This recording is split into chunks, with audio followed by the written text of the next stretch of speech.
अशी चर्चा करता आम्ही थांबतो एक आणि बोलता बोलता आम्ही म्हणतो मी अमक्या अमक्या ठिकाणी जाऊ द्या औरंगाबादच्या मीटिंग आम्ही औरंगाबादच्या मीटिंगला जाणार आहे पण सगळ्याला थोडी नेता येतं मग आम्ही सिक्रेटमध्ये बोलतो की नाही जायचंय म्हणजे त्यांनी ते ऐकलं पण तो इन्व्हॉल्व झाला का आता काही लोकांना तुम्ही चला म्हणलं ते नाही येऊ शकले म्हणजे समस्या काय माहिती का की तुम्ही त्याला चला म्हटलं तसं देवाला तुमच्यावर असायचं आहे पण किती लोक त्याच्याबरोबर चालायला तयार आहेत आता मोशे देवाला काय म्हणतो माहिती का तू माझ्या बरोबर नाही तर यश उगीच मिळत नाही तिथं देवाला आग्रह करावा लागतो माझ्या बरोबर देव तुमच्या बरोबर असणं पाळक बरोबर असणं परवडत नाही तर देव कधी परवडणार आहे तुम्हाला नेलं का तुम्ही मला गड्ड्यावर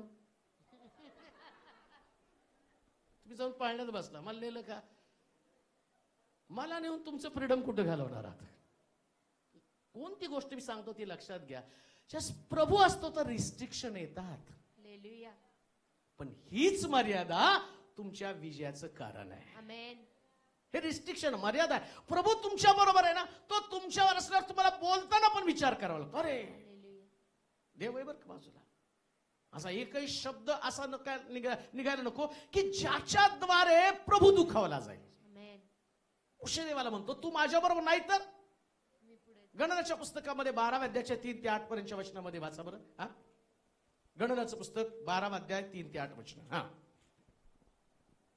मोशे हा पुरुष तर भूतलावरील सर्व मनुष्यांपेक्षा देव तुमच्या बरोबर असण्याचं कारण तो म्हटला जिथं तुझं पाऊल पडेल ते ठिकाण मी तुला देईल आता देव मोशे बरोबर होता त्याचं कारण पहा तिथं हा मोशे हा पुरुष तर भूतलावरील सर्व मनुष्यांपेक्षा नम्र होता मोशे अहरोन व मिरियम यांना परमेश्वर अचानक म्हणाला तुम्ही तिघे दर्शन मंडपाकडे या तेव्हा ते तिघे तिकडे गेले परमेश्वर मेघस्तंभात उतरून तंबूच्या दारापाशी उभा राहिला त्याने अहरोन व मिरियम यांना बोलावलं तेव्हा ते दोघे पुढे गेले परमेश्वर त्यांना म्हणाला माझे शब्द ऐका तुमच्यामध्ये कोणी संदेष्टा असला तर मी त्याला दृष्टांतात प्रगट होत असतो आणि स्वप्नामध्ये त्याच्याशी भाषण करीत असतो पण माझा सेवक मोशे याच्या बाबतीत तसे नाही माझ्या सर्व घराण्यामध्ये तो विश्वासू आहे कसा आहे हो विश्वासू आहे देव कोणाबरोबर येतो योशुआला म्हणतो जसा मी मोशे बरोबर होतो तसं तुझ्या बरोबर मला यायचंय देवाला तुमच्या सगळ्यांबरोबर यायचंय पण त्या कॅटेगरीमध्ये त्या वर्गवारीमध्ये गेलं पाहिजे जी मोशेची वर्गवारी आहे त्यांना सक्सेस मिळालं पाहिजे यश मिळालं पाहिजे जिथं पाऊल पडेल तिथं यश मिळालं पाहिजे पण तो म्हणतो त्या वर्गवारीत तर जा ना जसं शाळेमध्ये ABCD डी मध्ये सगळे ढ म्हणून पहिले ते पाहुणे आल्यावर विचारतात बाळा कुठली तुकडी आहे आई चिमटा काढते ए मध्ये तर मम्मी मी सी ला आहे की नाही बाळा तुला माहित नाही मला माहिती तू ए मध्ये आता देव मोशेची वर्गवारी ठरवताना म्हणतो त्यांनी सांगितलं बाकीच्यांशी मी स्वप्नामध्ये दृष्टांतामध्ये बोलतो ते ड मध्ये आहेत पण मोशे मात्र त्या कॅटेगरीमध्ये आहेत ज्याच्याशी मी तोंड बोलतो का तोंड बोलतो मी त्याला यश दिलं जिकडं जाईल तिकडं त्याला यश तांबडा समुद्र आला काठी उगार तांबडा समुद्र दुभांगला रानामध्ये लोक पाण्यासाठी ओरडायला लागले काठी मार खडकातनं पाणी काढ कुठं त्याला सक्सेस मिळायचं बाकी होतं रानामध्ये ओरडायला लागले आम्हाला आणि मान्ना खाऊन वैताग आला लावे पक्षी अहो देवानं त्याला काय द्यायचं बाकी ठेवलं तो म्हणलं मोशे बरोबर राहिलो तसं मी तुझ्या बरोबर पण मला राहायचंय पण मोशेची क्वालिटी बघा ना पहिली गोष्ट तो म्हणतो सगळ्या संदेष्ट्यांपेक्षा आता पहा संदेष्ट्यांसंबंधानं देव बोलत आहे म्हणतो पृथ्वी तलावर संदेष्टे आहेत ते पण देवाचं काम करत आहेत ना देवानं त्यांना संदेश दे म्हणून असंच नाही निवडलं. अहो, एवढं मोठं प्रगटीकरण प्रॉफिसीज करत होते आणि त्यांच्या प्रॉफिसीज वास्तवामध्ये येत होत्या. परंतु प्रभू म्हणतो त्यांच्या भविष्यवाण्या, त्यांच्या प्रॉफिसीज या सगळ्या गोष्टी घडत असताना मी त्यांना स्वप्नामध्ये, दृष्टांतामध्ये दर्शन देतो. मोशेच्या बाबतीमध्ये मात्र तसं नाही. मला मोशेला स्वप्नात नाही, मला मोशेला प्रत्यक्षात भेटायला आवडतं असं म्हणा. देवानं तुमच्या बरोबर येताना प्रत्यक्ष तुमच्या बरोबर यायला पाहिजे. आणि प्रत्यक्ष तुमच्यावर येण्यासाठी पहिल्यांदा तो म्हणतो, पहिलं त्याची कॅटेगरी काय, तो पृथ्वी तलावर सगळ्यात नम्र व्यक्ती मोशे आहे. कोणाबरोबर देव येतो, कोणाला सक्सेस मिळतं, ज्याच्यामध्ये नम्रता आहे. नम्र बनायचं प्रिया, इतकं नम्र बनायचं ना. हा मोशे, आता नम्रता म्हणजे नेमकी काय आहे. मिरियम आणि आरोन त्याच्यावर दोषारोप करतात, देव काय तुझ्याशीच बोलतो का, काय तूच तेवढा एक धार्मिक आहे का. आता माझ्यासारखा असता तर इतका आनंदी झाला असताना. ते मोशे देवा हे असं म्हणतात, घेऊन ये बरं त्यांना. जसं काही गल्लीतली भांडं असल्यासारखी बरं काही. तुम्ही देवाची कल्पना, त्याची कल्पना तुम्ही कल्पना करा की इकडे हे बोलतात आणि देव एखादं छोटस भांडण असल्यासारखं म्हणतो, त्यांना घेऊन ये, तंबूतनं बाहेर घेऊन ये. कोणासाठी देव हे करू शकेल का. इतका मोठा देव, तो जजमेंट घरातली भांडणं सोडवायला आला. हो, घरातली भांडणं सोडायला. मोशे, मिरियम आणि आरोन हे तिघं भाऊबंद आणि तिघं भावंड, आणि देव त्यांना घेऊन ये, तुझ्या बहिणीला आणि तुझ्या भावाला. आणि ते घेऊन आले. आणि तिकडं मोशे म्हटला, मिरियमचं शरीर कोडानं भरलं जाऊ दे. किती खुश झालं असतो मी, नाही का. कळलं का मी कोण आहे. असं असतं माझ्या नादी लागल्यावर. पण तसं घडल्यावर मोशे काय म्हणतो, देवा हे कोड यांच्या शरीरावरती ठेवू नको, याला नम्रता म्हटलेली आहे. शासन, शिक्षा याच्या पलीकडे जाऊन केलेली प्रार्थना, याला नम्रता म्हटलेली आहे. कधी कधी एखाद्या व्यक्ती संबंधानं आमच्या अंतःकरणामध्ये जी द्वेष भावना घेऊन आम्ही जगत असतो. कोणीतरी व्यक्ती आमच्या जीवनामध्ये काहीतरी गुन्हा, काहीतरी चुका घडलेल्याच आहे. आणि एक गोष्ट लक्षात ठेवा, मनुष्य म्हणजे चुकांना भरलेलं भांडार आहे. माणूस आहे हो, चुकणारच. आणि जो चुकणार नाही, देव त्याला स्वर्गात घेऊन जाणार. म्हणजे मी तुम्हाला चुकांना प्रोत्साहन देत नाही. मला हे तुम्हाला सांगायचं, प्रत्येक व्यक्तीमध्ये काही ना काहीतरी दोष असणारच आहे. पण जर तुम्ही दोषहीन असाल, मोशेसारखं निर्दोष असाल, तुमच्यामध्ये दोष काहीच नाहीये, आणि तुमच्याकडे चुकणाऱ्या व्यक्तीसाठी तुम्ही देवाकडे मध्यस्थी करता, ज्यानं तुमचा गुन्हा केला, तो म्हणतो हा नम्र व्यक्ती आहे. आणि देव त्याला काय म्हणतो माहिती का, तू सक्सेसफुल होणार आहे. म्हणून एक गोष्ट लक्षात ठेवा, जीवनामध्ये यशस्वी होण्यासाठी नम्रतेची अतिशय आवश्यकता आहे. नम्र असा प्रियानो, कधी कोणाला प्रत्युत्तर करू नका, कधीच करू नका. आणि ते काय आमचं फार मोठं करोडोचं भांडण नाही, नाही का. शब्दाचं तर भांडण असतं, उसने ऐसा बोला, उसने ऐसा बोला, सोडून द्या, पुढे जा. देव असलं पाहिजे ना बरोबर. समजा तुमच्या या चर्चा देवानं ऐकल्या तर देव तुमच्यावर कसं येणार आहे. आणि तो यशस्वी व्हायला पाहिजे. तो म्हटला यशस्वी व्हायचं ना, नम्रता. नम्रता म्हणजे सगळं बाहेर काढून टाकायचं, पूर्ण पूर्ण वाकून जायचं, नम्र व्हायचं. आणि लक्षात ठेवा, नम्र होणाऱ्या लोकांना देव म्हणतो, अरे मी लोकांना स्वप्नात बोलतो, पण मी तुझ्याशी तोंडोतोंड बोलतो. किती सुंदर आहे. देवानं आमच्याशी तोंडोतोंड बोलण्याची उत्सुकता धारण केली पाहिजे. तो म्हटला मी मोशे बरोबर होतो. पुढे वाचा. हा, मोशे हा पुरुष तर भूतलावरील सर्व मनुष्यापेक्षा, कुणापेक्षा, सर्व मनुष्यांपेक्षा. सगळे नसतात, एकच मोशे असतो. आणि तो मोशे मी असायला पाहिजे. सर्व लोकांना. आता आमची सायकोलॉजी काय, आमची मेंटॅलिटी काय, अहो मी खूप चांगलं वागतो, त्यांनी वागलं पाहिजे ना. अरे तुला मोशे बनायचं ना. हालेलुया. देवाला, देवाची इच्छा आहे तू मोशे बनायचंय. मग तू नम्र राहा ना. लक्षात घ्या, जगात लोकांना जसं वागायचं तसं वागू द्या. त्यांना देव स्वप्नात बोलणार, आम्हाला देव तोंडोतोंड बोलणार. म्हणून तो म्हटला संदेश ते आहेत, धार्मिक लोक आहेत. मला धार्मिक लोकांपैकी नाही बनायचं, मला मोशेमध्ये माझी गणना व्हायला पाहिजे. मोशेमध्ये जाऊन बसलं पाहिजे. तो म्हणला सगळ्यामध्ये नम्र व्यक्ती भूतलावर. कोणामध्ये हो? भूतलावरील. चर्च मध्ये नम्र असला तर पॉसिबल आहे.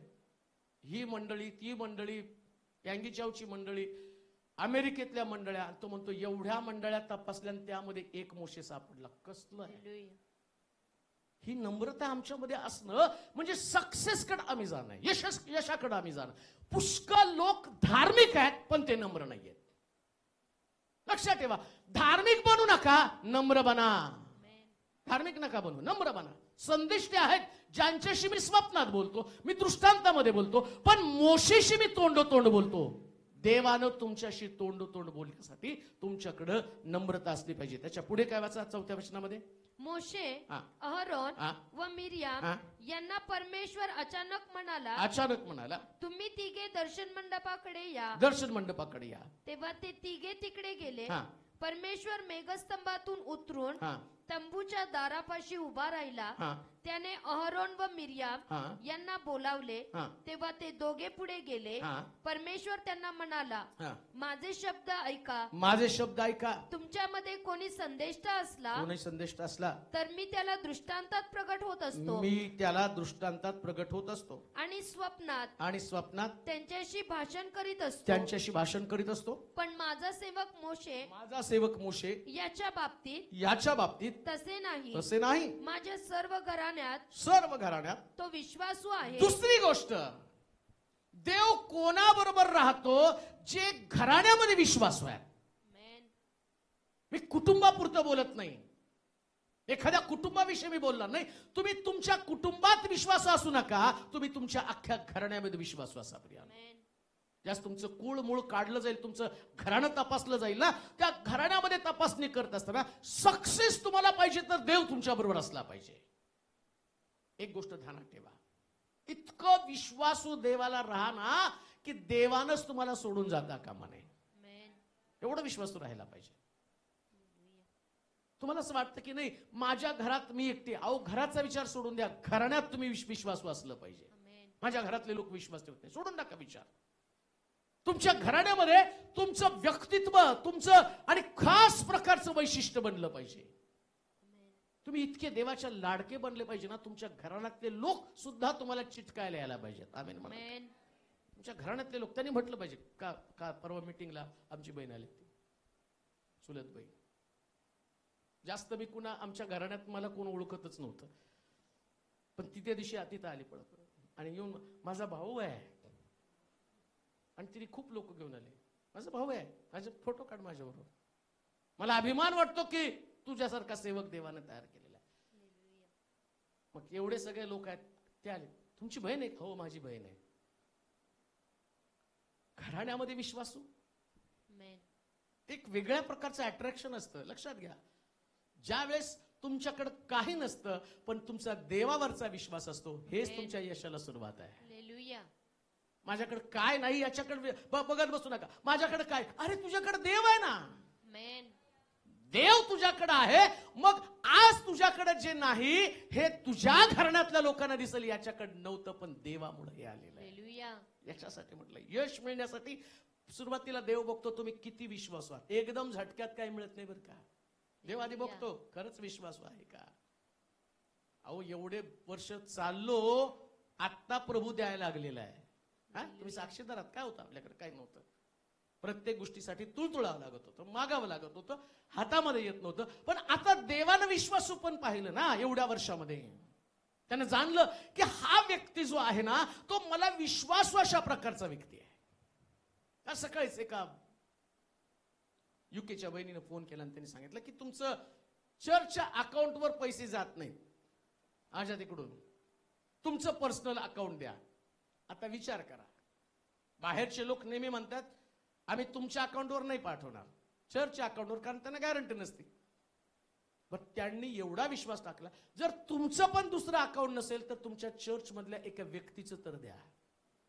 कारण त्यांना माहितीये हे मंडळी आणि हे लोक हे सगळे विश्वासू लोक आहेत. त्यांना माहिती चर्च मधल्या कुणा व्यक्तीच्या खात्यावर जरी गेलं तर इकडे चर्चला जाणार आहे. त्यास देव तुमचं विश्वासू पण पाहतो ना, त्या जगाच्या कानाकोपऱ्यामध्ये तुम्हाला उंच करत असतो. त्यानं मोशेला सगळ्यांसमक्ष उंच केलेले. घराण्यामध्ये विश्वासू राहा, अख्ख्या मंडळीमध्ये तुमच्यासारखं विश्वासू कोणी असता कामा नये. त्याच्या पलीकडे मी जाऊन म्हणेल, या शहरामध्ये देवानं तुमचं विश्वासू पण पाहिलं पाहिजे. विश्वासू राहा देवाला. कोणी तुमच्या संगती असो नसो, पण देव तुमच्या संगती आहे याची खातर जमा करून जीवन जगा. देव आहे का नाही माझ्या बरोबर. आणि लक्षात घ्या, ज्या जास्त लोक तुमच्या संगती असतात ना, त्याच देव तुमच्या संगती नसतो. देवाचं वैशिष्ट्य आहे. एक तर त्यांना घे, आणि लक्षात ठेवा, जास्त लोक तुमच्यावर विश्वास ठेवत नाही, त्याच देव तुमच्यावर जास्त विश्वास ठेवतो. मोशेवर 30 लाख लोक अविश्वास दाखवत होते. किती लाख हो? 30 लाख. मी तर नेहमी तुम्हाला एक डायलॉग मारायचो, माझ्यावर ज्या दिवशी अविश्वास दाखवाल, खिशात माझ्या राजीनामा आहे, फेकून जाईल निघून. मग एवढी छोट्याशा मंडळीमध्ये मला एवढं वाटतं, 30 लाख लोकांमध्ये मोशे काय म्हणलं असेल, पण त्याला माहितीये प्रभूनं सांगितलं ही जबाबदारी या लोकांना मला कनानात न्यायचं आहे. तिथं नेत असताना मी मरेपर्यंत प्रयत्न करेल. आता विश्वासू पण पहा, मोशे 40 वर्ष सेवा करत आहे आणि कनानाच्या जवळ आला आणि प्रभू त्याला म्हणतो, आता तू कनानात जायचं नाही. काय वाटलं असेल मोशेला? एवढं मी लोकांनी मला शिव्या दिल्या, माझ्या बहिणीने माझ्यावर दोषारोप केले, माझा भाऊ माझ्या विरोधामध्ये गेला, लोक मला दगडमार करण्यासाठी सुद्धा टपले. देवा, या लोकांसाठी मी एवढं केलं आणि आता तू म्हणतो लोक आतमध्ये जाणार आणि मला कनान बघायचं नाही, तुला मरावं लागेल. मोशे एक शब्दानं सुद्धा बोलला नाही. यारदेन म्हणजे मरण. तिथंच मेला. आणि काय त्याचं ध्येय होतं माहिती का? तो म्हटला मेलो तरी चालेल, पण माझं मरण हे गौरवीच असलं पाहिजे. आणि तो मेला, त्याचं प्रेत सुद्धा कोणाला दिसलं नाही का?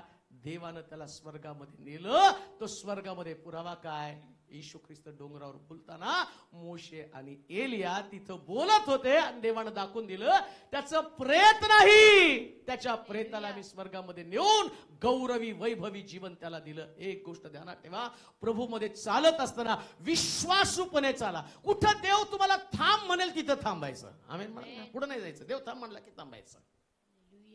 त्या दिवशी देव तुम्हाला म्हणेल तर थांबा, थांबायचं. थांबू का प्रभू? थांबलो. पुढे आता मी यहोशुवाला घेऊन जाणार आहे. आता यहोशुवाला घेऊन जाणार म्हणलं मोशेचं किती डोकं फिरलं पाहिजे. माझा असिस्टंट. पण शास्त्र सांगतं की देवानं त्याला उचललं आणि यहोशुवाला तो म्हटला, जसा मी मोशे बरोबर आहे तसा मी तुझ्या बरोबर असणार आहे. त्याच्यासाठी विश्वासू पण असणं फार गरजेचं आहे. 6 वचन वाचा. खंबीर हो, खंबीर हो, हिम्मत धर, हिम्मत धर, कारण जो देश या लोकांच्या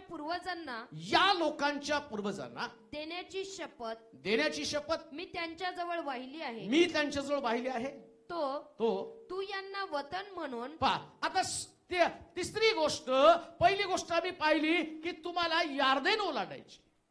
दुसरी गोष्ट, यश जिथं तुमचं पाऊल पडेल तिथं तुम्हाला यश मिळणार आहे. पण त्याच्यासाठी तुम्हाला जसा मोशे बरोबर देव तसा माझ्या बरोबर असला पाहिजे.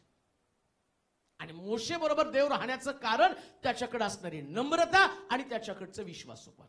आता तिसरी गोष्ट काय म्हणतो देव माहिती का? यश मिळण्यासाठी आम्हाला सगळ्यात महत्वाची गोष्ट खंबीरपणाची आवश्यकता आहे. कसली आवश्यकता आहे हो? आता देव या लोकांना खंबीर बनण्यासाठी का सांगत आहे? मिशन काय त्यांचं? तुम्ही कनानात जायचं. कुठं जायचं? कनान म्हणजे आशीर्वाद आहे बरं का, दुधा मधाचे प्रदेश. या लोकांना देवाने सांगितलं तुम्हाला मी कनानात घेऊन जाणार आहे. आता सगळ्यांची वाटेमध्ये चर्चा असेल, काय कनानामध्ये? कोणी चर्चा, कनानामध्ये काय? अरे तिथं फार मोठे मोठे द्राक्षीचे घड आहेत. काय कनानामध्ये? तिथल्या जर्सी गाया इतक्या मोठ्या, त्या खूप दूध देतात. मग त्यांच्यात उत्सुकता, कधी कनान, कधी कनान, कधी कनान. आता अगदी कनानाच्या जवळ आले आणि तेवढ्यात देव म्हणतो आता खंबीर व्हा. मला मोठा प्रश्न पडला, देव असं का म्हणलं त्यांना खंबीर व्हा? आशीर्वादात आता एक पाऊल पडलं की कनानात, आशीर्वादामध्ये. पण देव म्हटला आता तुला खंबीर व्हावं लागेल. का खंबीर व्हावं लागेल? कारण कनानामध्ये जेवढे मोठे मोठे द्राक्षीचे घड आहेत त्याच्यापेक्षा उंच धिप्पाड कनानी आहेत. म्हणजे आशीर्वादाच्या देशामध्ये जाण्याच्या अगोदर तुम्हाला कनान्यांचा पण सामना करायचा आहे ना. कनान्यांना पण तोंड द्यायचं ना. मग कनान्यांना तोंड द्यायसाठी तुमच्यामध्ये खंबीरपणा पाहिजे. आता काय समस्या माहिती का? आम्ही द्राक्षीचे घड पण पाहिले आणि कनानी पण पाहिले, पण आम्ही द्राक्षीच्या घडांवर विश्वास ठेवण्याच्या ऐवजी कनान्यांवर विश्वास ठेवतो. 12 जण गेले, त्यातले 10 जण काय म्हणतात, बापरे कनान नकोच. ते आले धाय मुकलून रडायला लागले आणि सगळ्याला फितवलं. हा आपल्याला मारायला आज घेऊन चाललेला आहे. आतमधले कणाने राक्षसासारखे महाधिप्पाडे. लक्षात घ्या, जस परमेश्वर तुम्हाला खंबीर बनण्यासाठी सांगतो ना, त्यास मोठे मोठे कणाने तुमच्या दृष्टीस पडेल. अजून एक गोष्ट तुम्हाला सांगतो, ज्यास मोठ्या आशीर्वादाकडे प्रभू तुम्हाला घेऊन जातो, त्यास मोठ्या प्रश्नांना तुम्हाला तोंड द्यावं लागतं. प्रश्न मोठे असतात. ज्यास मोठा विजय मिळवायचा ना, त्यास मोठ्या प्रश्नाला तुम्हाला तोंड द्यावं लागतं. पण प्रश्न पाहू नका, तर कनानातले आशीर्वादच बघा. प्रश्न नका बघू. जेवढं तुम्ही जास्त प्रभूमध्ये याल, जेवढं प्रभूला वाटतं की तुम्हाला मोठे आशीर्वाद द्यावेत, त्याच प्रभू तुम्हाला मोठी मोठी संकट पाठवतो. मोठा आजार, प्रेज लॉर्ड म्हणाल का? Praise Lord. पण आजार मरणार नाही, उलटी साक्ष घडणार आहे. हालेलुया. असं वाटतं की आता मरणार का काय, आणि आम्हाला असं वाटतं की कसं काय हे आमच्या वाटेला असेल. ते म्हटलं, अरे हे कनानी आहेत. हालेलुया. आतमध्ये जा ना, दुधामधाचा प्रदेश बघा, आतमधले आशीर्वाद बघा. छोटे छोटे लोक छोटे छोटे आशीर्वाद मिळवतात. मी म्हणतो चिल्लर आशीर्वाद मिळवू नका. हालेलुया. मोठे आशीर्वाद, मोठे दुधामधाचे आशीर्वाद. मग तो खंबीर हो. खंबीर हो म्हणजे काय करायचं? कणानी बघत बसू नका, कणान्यांना देव कसा हरवतो ते बघा. हालेलुया. कणान हरणार आहे तेव्हा ना तुम्हाला अभिवचन दिलेले ना. आणि एक गोष्ट ध्यानात ठेवा, युद्ध करताना देव तुम्हाला एकट्याला लढवत नाही, देव लढतो.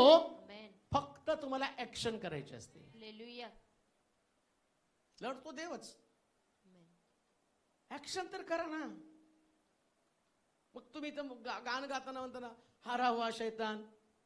हालेलुया. हे ऍक्शन तुम्हाला करायची फक्त. आमेन. त्यास आम्हाला भीती वाटते, रे बापरे, याला लाते खाली तुडवल्यावर तो घरी गेल्यावर आम्हाला तुडवल्यावर कसं होईल.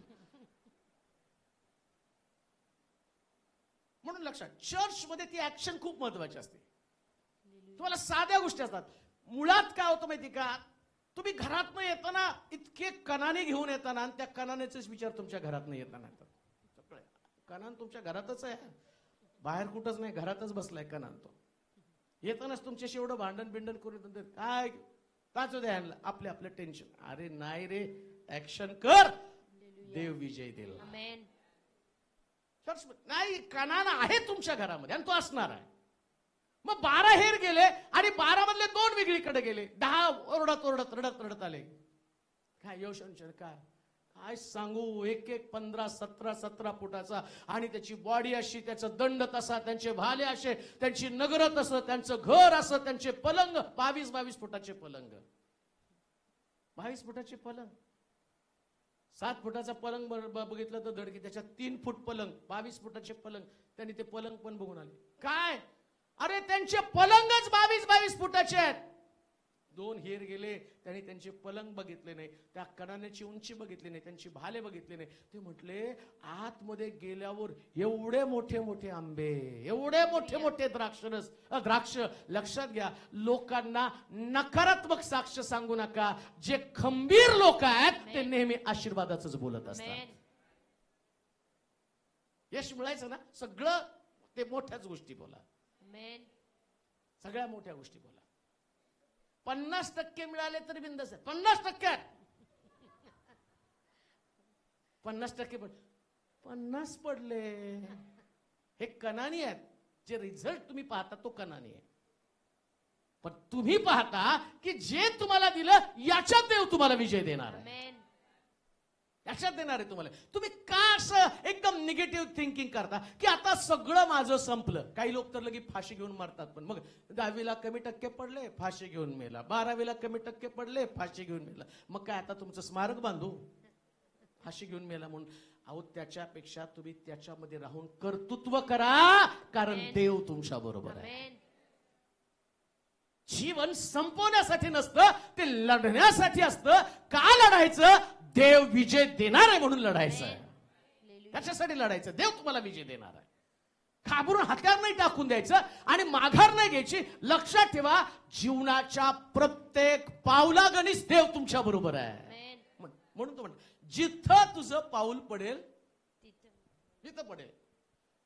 दुसऱ्या भाषेमध्ये देवाला सांगायचं, पावला पावलाला मी तुला विजय देत जाणार आहे. Amen. पावला पावलाला पाऊल Hallelujah. पडेल तिथं. असं नाही म्हटलं की तू अमक्या अमक्या ठिकाणी एका देशात जाते तर तुला विजय, जिथं तुझं पाऊल पडेल. Hallelujah. 2000 मध्ये, 21 मध्ये, 22 मध्ये, 23 मध्ये, 24 मध्ये, 25 मध्ये, 26 मध्ये कुणाला हात Amen. दाखवू नका. परिश्रम, भविष्य सांगा. तो सांगतो सगळ्यावर प्रेम करता, कोणी तुम्हाला आपलं करत नाही, तुम्ही सगळ्यांना जीव लावता. असंच आहे, सगळ्यांची भावना तीच आहे. आम्ही जीव लावतो आणि काही लोक आमचं मीठच आळणी आहे. मीठ आळणी म्हणजे काय? आम्ही सगळ्याला जीव लावतो, आम्हाला कोणी जाऊ द्याव ते बोलणं सोडा. माझं काम फक्त एकच आहे, पावला गणित देवाला घेऊन पुढे जाणं, बस. Hallelujah. पावलो पावली देव तुमच्या संगती असला पाहिजे. Amen. खंबीर व्हा, मन कचरू देऊ नका. समोर असणारा शत्रू तुमचा घात करणार नाही, तर समोर असणाऱ्या शत्रूला तुम्ही हरवणार आहात. Amen. तो नाही तुमचा घात करणार, तुम्हीच तुमचा घात करत आहात. अहो, कनान्यांना तुम्हाला बघून भीती वाटली पाहिजे. ते म्हटले पाहिजे अरे देवाचे लोक आहे. लक्षात घ्या, एक दिवस असा आला पाहिजे की सैतान तुम्हाला बघून घर सोडून पळून गेला पाहिजे. Hallelujah. देवाचे लोक जे आहेत ते तसे असले पाहिजे. Amen. ज्या घरात प्रार्थनेला तुम्ही जाल ना, त्या घरात त्या सैतानाने आधीच बोचकं बांधून तयार ठेवायचं. त्यांनी सांगितलं तुम्ही, आम्ही सेल ग्रुपला येणार आहे. ती बातमी गेल्याबरोबर त्याने सगळे कपडा लखता, घरातली भांडी Hallelujah. दोन्ही सगळे जमा करून त्यानं पळालं पाहिजे. का? कारण देवाचे लोक हारणारे लोक नाही, देवाचे लोक विजयी लोक आहेत. Hallelujah. म्हणून लक्षात ठेवा, खंबीर मनानं प्रत्येक ठिकाणामध्ये प्रवेश करा. खंबीर Amen. मनानं. मला कुणीतरी परवा सांगितलं, ऍडमिशन घ्यायला चाललोय, 80,000 रुपये फी सांगितली, पण आमची तेवढी ताकद नाही. काय करावं सुचत नाही, मार्ग सापडणं, कोणी पैसे द्यायला तयार नाही. काय करावं, माझ्या लेकराचं करिअर आता बर्बाद होऊन जाईल. बाळासाहेब तुम्ही प्रार्थना तर करून पहा, कमी पैशामध्ये आमचं व्हावं. मी कणान नाही बघितला, मला माहिती की या कणानामध्ये आशीर्वाद आहे. 80,000 फी नाही बघायची, प्रार्थना करून देव काय करतो ते बघायचं. Amen. प्रार्थना केली ती तिथे गेले, 8,000 काम झालं. Hallelujah. कणानाचा काय विचार करत बसतात ते? म्हटले आम्हाला आश्चर्य वाटलं, तिथं गेल्यावर 80,000चं काम आमचं 8,000मध्ये झालं. आणि देव हे करतो. इतका विश्वास वाढला, इतका विश्वास वाढला, आम्हाला एक कळतं की आमचा देव आमच्या बरोबर आहे. Amen. लोकांच्या जीवनामध्ये जिवंत साक्षी घडतोय. खंबीर व्हा, कचरू नका. कोणत्या समस्येला इतकं महत्व देऊ नका की येशू कमी होईल. येशूला नेहमी मोठं करण्याचा प्रयत्न करा. मोठं करा येशूला. इतका मोठा ना की तुमच्यातला येशू जगाला दिसला पाहिजे. हो, Amen. जगाला दिसू द्या ना. Hallelujah. घाबरत कचऱ्यात बसायचं नाही. मी तर म्हणतो कचरणाऱ्या लोकांनी चर्चलाच यायचं नाही, घरातच खेळत बसायचं. सैतानाबरोबर भांडीकुंडी, छोट लहान लेकर असतात, भांडीकुंडी खेळत. पानं आणायचे, ते झाकण घ्यायचं, घ्या चपात्या, पानाच्या चपात्या, ते खेळत बसा काय तिथं. मला तर दुसरंच येड होतं. दगड आणायचो, फुलं आणायचो, टाकायचो, त्याच्यावर बसायचो. करत लहान होतो ना, खेळत असलाच बघत होतो. ते वाटत हेच कर. हे खेळ खेळत बसू नका, युद्ध करा खंबीरपणे. देव तुमच्या बरोबर आहे. Amen. एकदा चर्च मध्ये पाऊल टाकलं, जाताना युद्धाची तयारी करून, रोज तुमच्या समोर हजारो प्रश्न येऊ द्या, हजारो प्रश्नाला लढणारा देव तुमच्या बरोबर आहे. Hallelujah. तो तुमच्या संगती आहे. कोणताच प्रश्न तुमचा नाश करू शकणार नाही, कोणताच नाही. Amen. कमजोर बनू नका, आपलं मन कचरू देऊ नका. आणि त्या ठिकाणामध्ये असं म्हटलं, खंबीरपणे प्रत्येक प्रश्नाचा प्रतिकार करा. वाचा पुढे. तेच वचन, खंबीर सवचन. खंबीर हो, हा. हिम्मत धर, कारण जो देश या लोकांच्या पूर्वजांना, ऐका, जो देश या लोकांच्या पूर्वजांना, त्यानं एक गोष्ट त्यांना खंबीर होण्यासाठी आठवण करून दिली. तुमच्या पूर्वजांना मी हा देश देण्याचं काय केलं होतं? शपथ मी त्यांच्याजवळ ऐका, वाहिली. आता देव नेहमी आमच्या पूर्वजांची आठवण आम्हाला करून देत आहे. का पूर्वजांची आठवण करून देत आहे? पूर्वजांच्या जीवनात मी काय चमत्कार केले ते आठवा. मी कसा तांबडा समुद्र दुभांगला, मी कसे लावे पक्षी पाठवले, मी कसं गल्ल्याताला दाविदाकडनं लोळवलं, मी कसा लंगडा चालवला, मी कसा कबरेबदला असणार लाजरस बाहेर काढला. अरे पूर्वज तुमचे बघा ना, हे सगळे मोठे चमत्कार यासाठी घडवले की तुम्हाला ते ऐकून तुम्ही खंबीर व्हायला पाहिजे ना. लाजरस कबरातनं बाहेर काढला, मग तुझ्या व्यक्तीला हॉस्पिटल मधनं बाहेर काढणार नाही का? लाजरसला काढलं नाही का? म्हणून लक्षात ठेवा, काही प्रश्न आमच्याकडे यासाठी येतात की आमचा विश्वास मजबूत व्हावा. नाही, देव आहे, देव आहे तर घाबरायचं कारण काय? प्रश्न येणार नाही असं कधी समजू नका. आणि प्रश्न न येण्याचा फॉर्म्युला जगात कोणाकडेच नाहीये. म्हणतात काय लोक मला, आमच्याकडे कायमचे प्रश्न जावेत म्हणून अशी प्रार्थना शिकवा. तुम्हीच मला शिकवा, कारण माझ्याकडे रोज येतात प्रश्न, रोज येतात, मला वाकडं दाखवतात, पण मी त्यांना भाव म्हणलं की पळून जातात. का? माझ्यावर देव आहे. मी नाही त्यांच्याशी खेळत बसत, आला आला लपा लपा दाराखाली पलंगा खाली लपा, आणि आम्ही सांगतो नाही का मी नाही म्हणून सांगा. काय घाबरायचो? तो आल्यावर त्यालाच भीती दाखवायची की प्रश्न धुवून पळायला पाहिजे. का खंबीर व्हायचं? कारण पूर्वजांसाठी देवानं महत्कृत्य केलेली आहेत. आज मंडळीमध्ये एवढे चमत्कार घडले का? या लोकांमध्ये देवानं किती मोठे चमत्कार केले. मग असं का म्हणत नाही, एक दिवशी माझी पण वेळ येणार आहे, येणार आहे माझी वेळ. एक दिवस प्रभू माझ्यासाठी सुद्धा महत्कृत्य करणारच आहे. खंबीर व्हा, खंबीर व्हा, घाबरू नका म्हणजे नका, अजिबात घाबरायचं नाही. जर यश मिळायला पाहिजे ना तर पहिले खंबीर हो. लगेच मध्ये कचरून कसं चालणार आहे? आता त्यातले लोक, अर्धे लोक मला तर वाटतंय हार्टने मोरून पण गेले असतील. ते कनान्यांचं सगळं सांगितल्यावर अर्धे लोक ते काय झालं, अर्का मरा असं लिहिले, रडारड सुरू झाली सगळी. इतकं इस्रायलच्या डेऱ्यामध्ये रडारड रडारड रडारड. ते काही म्हणले ते परत मिस्त्राल मला कोणीतरी सोडून रे, तिथंच बरं होतं. तो फार फटके मारत होता पण जगत तर होता. आता करारे पायाखाली तुडवतील. 2 हेर म्हटले नाही, प्रभूनं दिलेला देश सगळ्यात भारी देश आहे, सर्वोत्तम देश आहे. कान देऊ नये का? तुम्ही खंबीर व्हा, देवानं तुमच्यासाठी सगळ्यात भारी आशीर्वाद ठेवलेले आहेत. सगळ्यात भारी आशीर्वाद. वाटतं पहा ना थोडीशी. आज जाऊन बघा तर कणाने मारतेत का नाही? अजून गेला नाही, ते उग फुगलेले आहेत का, खरंच धिप्पाड आहेत, खरंच लाडतात ते बघा तर जाऊन आतमध्ये. अजून बाहेरूनच माझं कणाने असे आहेत का, 4 हात करून आला, एखाद्या कणाला चापट मारून आला. चापट मारल्यावर त्यांनी तुला किती बडवलं येऊन सांग ना. ते सांगायचं नुसतं बघितलं नाही ते असे. अरे कशाला वर्णन करतो? दाविदानं इतकं मोठं युद्ध जिंकलं, तुझा देव तुला विजय देणार आहे. म्हणून लक्षात ठेवा. त्याच्यामध्येच म्हटलं की जे पूर्वजांना दिलं, परत वाचा.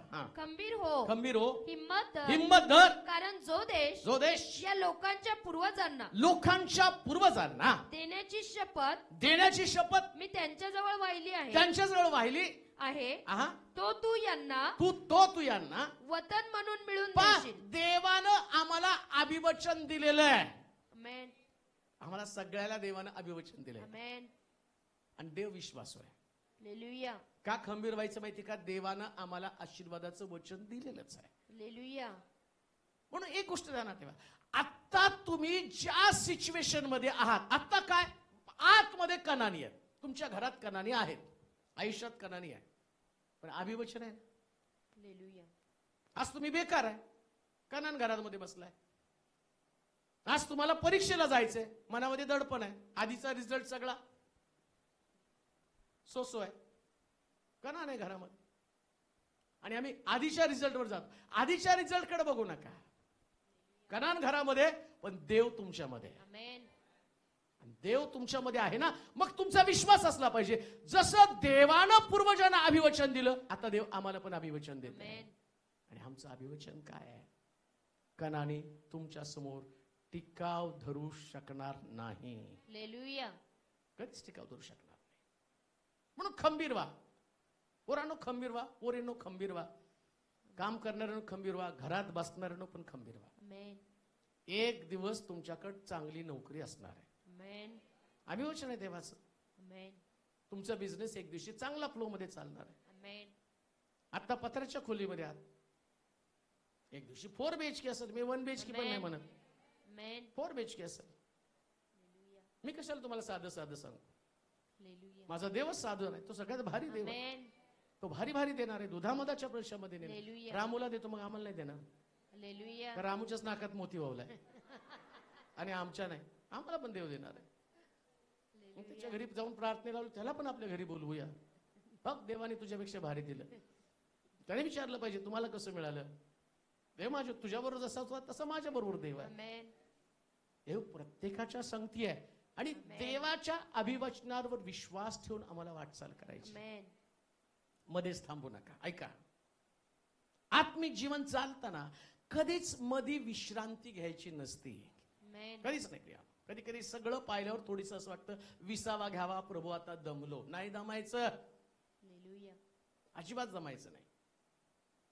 माझ्या मिनिस्ट्रीचं यश जर कशावर, तर मी कधीच दमलो नाही, कधीच थांबलो. हालेलुया.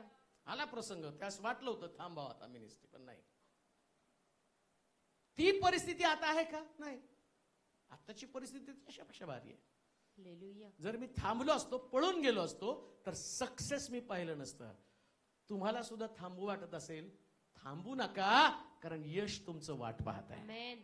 सक्सेस तुमचं वाट पाहत आहे, यश तुमचं वाट पाहत आहे. आणि इतकं यश येईल ना, मला त्या यहोशुवाचं कौतुक वाटतं.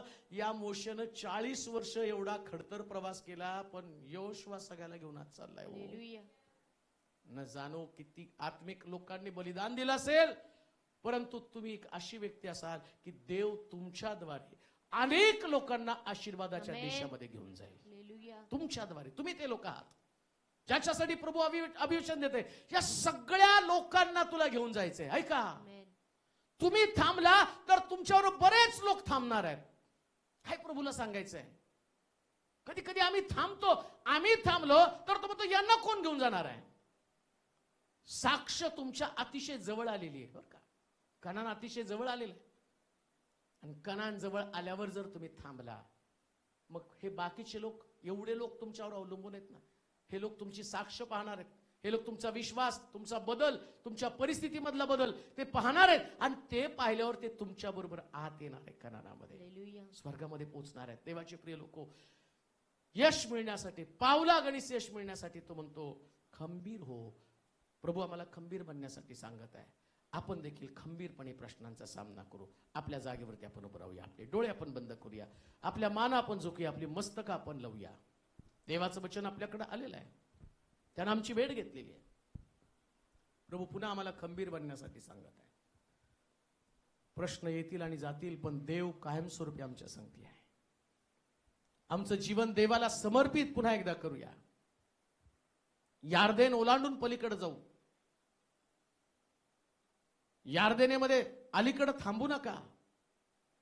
मारूया त्या विचारांना जे विचार आम्हाला विजयी होऊ देत नाहीत. मारूया त्या विचारांना जे विचार आम्हाला देवापासून तोडत आहेत.